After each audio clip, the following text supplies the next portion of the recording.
everyone, this is Master Chu. Welcome to Shiun Kung Fu again. And today I'm going to share you some basic techniques that we use in SKFS system. Here, now our opponent may do the double punches like this. First punch, we do 补习脸 first, and then second punch, we do 转. After this, we do 护面掌. And our opponent will try to block to protect himself. If the situation looks like this, then we will do 黑虎偷心, and then we do 崩锤.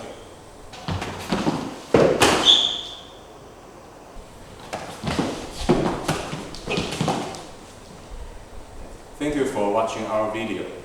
If you like us, please subscribe our channel and share our video to all of your friends. See you. Bye bye.